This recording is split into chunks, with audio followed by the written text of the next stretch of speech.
There are a lot of different options when it comes to working with ink.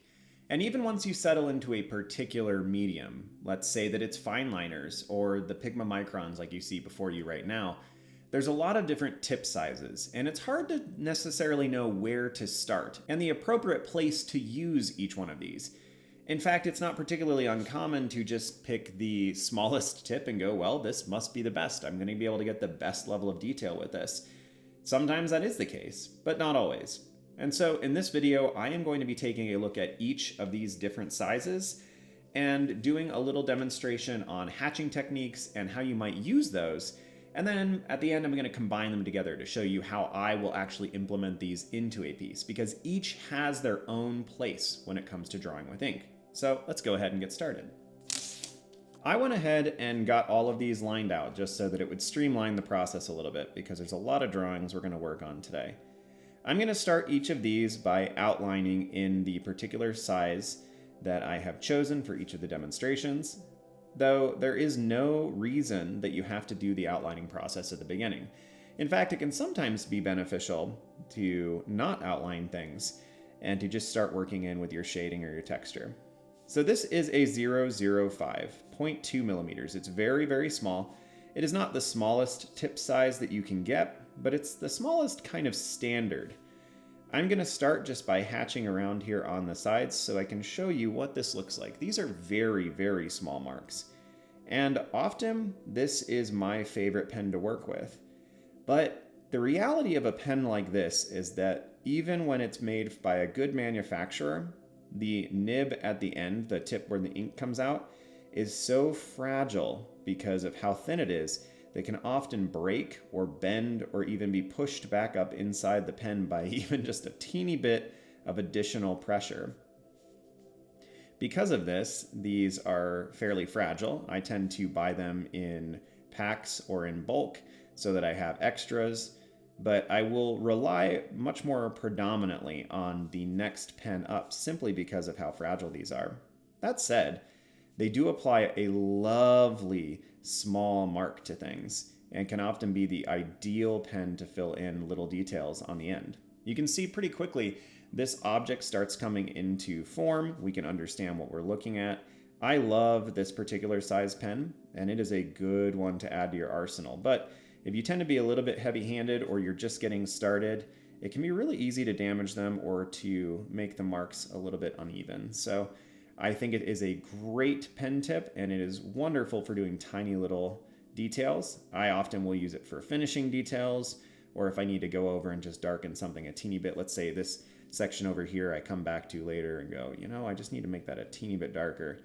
The cross-hatching lines applied by this guy are going to be more subtle and make it a little bit darker without being overpowering. This is a lovely size, and one that I highly recommend you add to your arsenal if you have the ability. And that is the 005, a 0.2 millimeter tip. Let's go ahead and slide over into the 01 then. This is the pen I use the vast majority of the time. And like I mentioned with the other one, I actually buy these in bulk because I use them a lot. They are not nearly as fragile as the other, though that might seem odd considering that the sizes are pretty close. But you can see the tip there. You can see it better if I put it down where the camera is focused.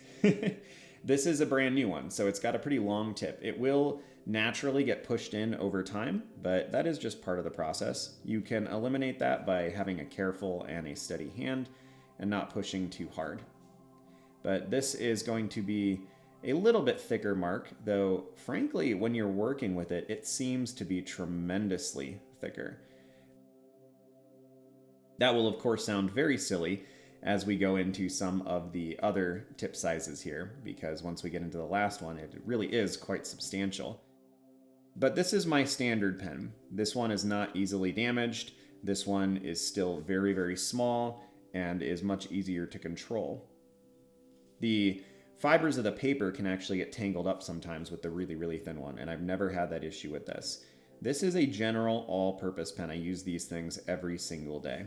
These are what I use for outlining stuff for my world building sketchbooks. These are what I use for writing some of the text in some of my documents. They're what I use for basically every demonstration on this channel where I don't specifically mention the tip size that I'm using, and they're what I use for drawing my daughter's little drawings that I send to her, that I send with her to school every single day.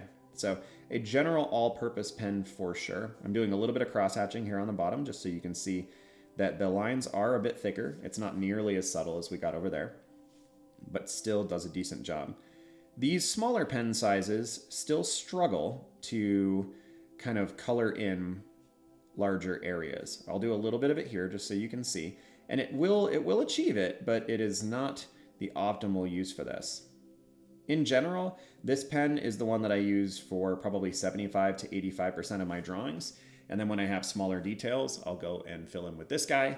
And when I have larger areas or I need to have some really deep shadows, I'll often go with some of the larger sizes. That said, one last thing here.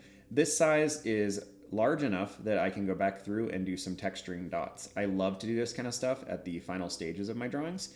It just makes it feel a little bit more textured, like there's a little bit more implied going on with the surface. It's a little dangerous to do it with the tiny little tip because you can push it in so easily when you're just trying to make the dots. And I also will use the larger ones for that as well. So speaking of which, let's slide over to the next one. This is the 03, so this is 0.35 millimeters. And this is not always a super common size. The 02 is perhaps more common, but this is one that I prefer. But if you've got one that's in between these, that's not going to be a problem. This will seem like a much more substantial size up, and you'll notice that pretty quickly. The nib on this one is much thicker than the two that we were just working with. And because of that, it's going to have a very different aesthetic. Sometimes you can simply choose a different pen for the portion of your drawing that you're working on, and it will create a distinction. And certainly the gap between the 01 and the 03 will achieve that for you. I also think it should be said here too that it doesn't really matter what kind of pens you're using. These are obviously Pigma Microns, but it doesn't matter. The size issue is going to be the same regardless of what brand you're using. The demonstrations here should not be implying that this is the ideal brand or the one that you need to use. It is simply a common brand and the one that I used when I was working in education, and still probably the most common one that I use just for my day-to-day drawing. But it doesn't matter what brand you're using. All of the tip sizes are going to compare pretty evenly to one another. But you can see the marks here are much, much thicker than they were there, much less subtle. And if I go over on the sides and start working on some cross-hatching, you will see it darkens things in substantially. And for most of the more subtle work you're doing, probably not the ideal tool. But if you're working on something where that is the aesthetic that you want, it's going to work better. Now I'm going to work in a little cut on the rock here, as if there is a chunk that was taken out, so it's casting a more substantial shadow. I'm going to do another one up here, kind of the same thing. And you'll notice really quickly, because of the broader nib size, this one does a much better job at just darkening things in. So if you have larger areas that you need to cover in, but not extremely large ones, this nib size is going to work much better. I find that this pen in general is going to do a better job for when I need to darken in large areas, but I don't want them to be totally black yet. You can see that the cross hatching here does a pretty decent job. That's a pretty wide hatch, but if we make that a little bit more narrow, you can see it's going to give you pretty decent coverage. So this pen is going to obviously have slightly different applications, but it's still going to be just a bridge between these two. If we slide over into our 05 now, you'll see that that nib is quite different. All right, so this is the biggest of my standard tip sizes that I will use. After this point, I will generally go to something that is just built for filling in large areas. And that's just an ancillary supply, not something that everyone needs, but something that I have accumulated over time.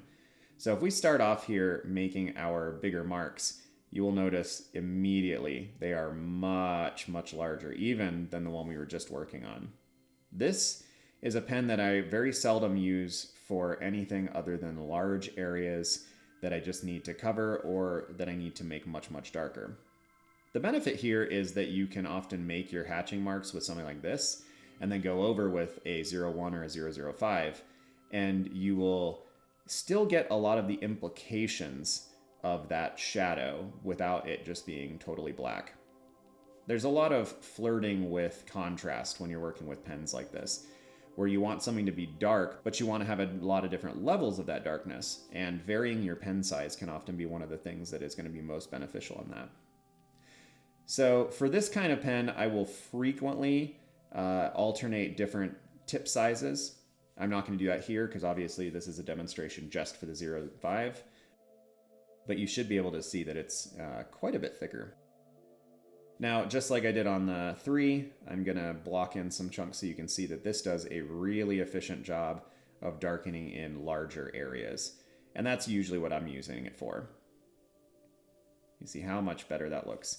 If we do a little bit of cross-hatching over the bottom, you'll see that it will substantially make things darker, but it also leaves kind of an odd fragmented texture because it's such a wide tip, so there's less nuance. If I was going to do this, for example, I would then want to go in and actually black in a couple chunks so that you still have that contrast between the really dark and then the actual black. Still, this is a tool that I keep in my travel case with my pens, and one that I never leave at home because it still comes up frequently enough for me to use it and to always keep one on me. Now, this next one is quite a bit different. This is a brush tip pen, and this is out of the 4 that we've used, or the 5 that we're talking about so far. This one certainly has the longest learning curve. It has a lot to do with the angle that you're holding the pen, and in fact, when I'm drawing with this, I will frequently move my sketchbook around or my paper around so that I can draw at the exact angle that I want. The tip allows for varying sizes. You know, if I put it here, it's pretty small. I can push it down and make it thicker. And with mastery, these things are pretty intense and can allow you to achieve a lot of really unique and beautiful artistic styles. They are a little bit daunting to get started with, and I would encourage you to try if you get a chance, but to give yourself a lot of time to practice because they're a little bit difficult. It took me about a year of on and off using before I felt like I really even understood what I was doing.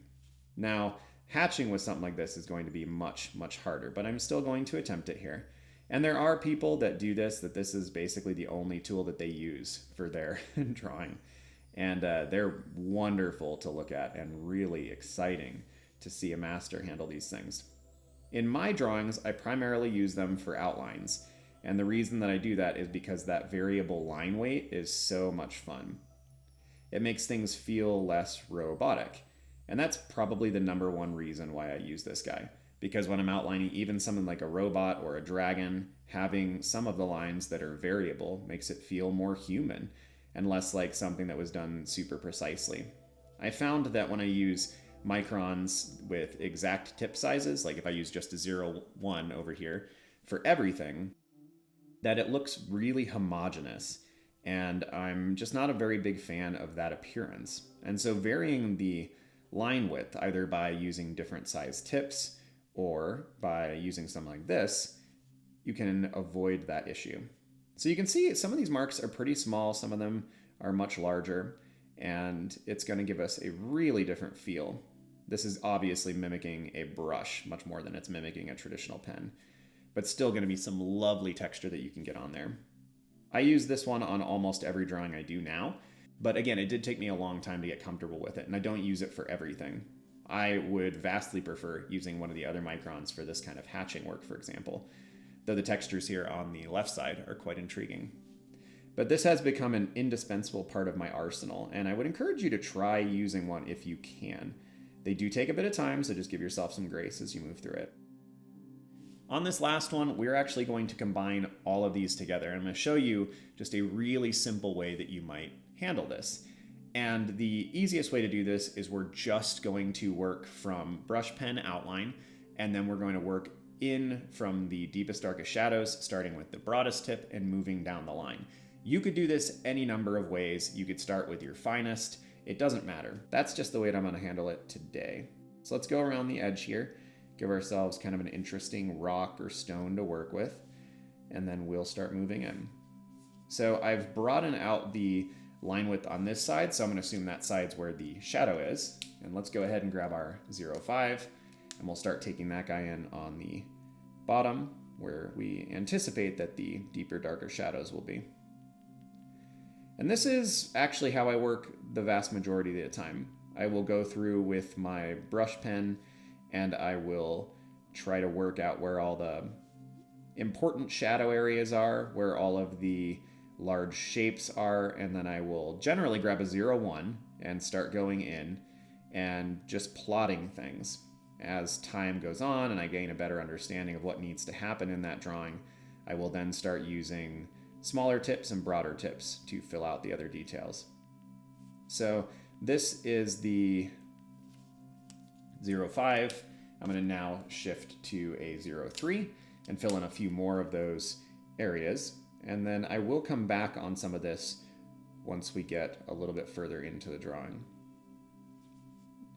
You'll notice I'm using several different manners of directional hatching here. If you want to check out some different strategies on how to hatch, if that seems like an intimidating thing or an unknown to you, I have some other videos on that. I will link them in the description down below. In this video, I just wanted to concentrate on the tip size and what each of them can be used for, and didn't want to bog the video down with all those additional things. So I'm now shifting to the 0, 1.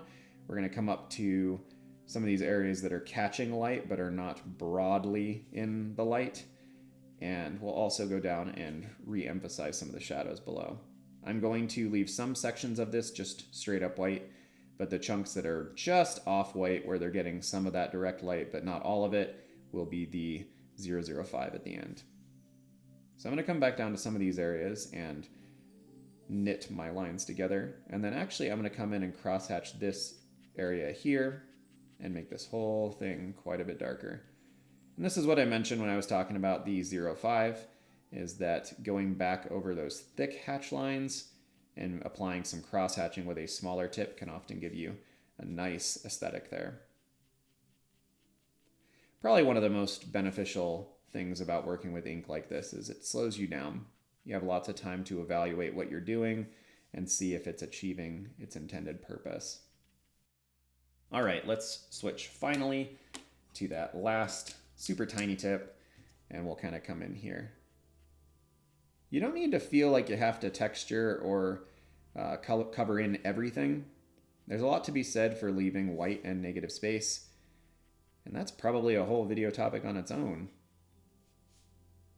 I'm gonna go around these edges and some of these that need to be cleaned up a teeny bit. And got some rim lighting there on the bottom.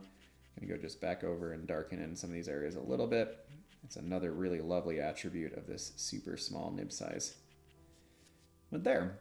So that has been 5 different types of pen and different tips, and then how to combine them together. Each of them has their own uses, and I would encourage you to practice with all of them because they're all fairly distinct.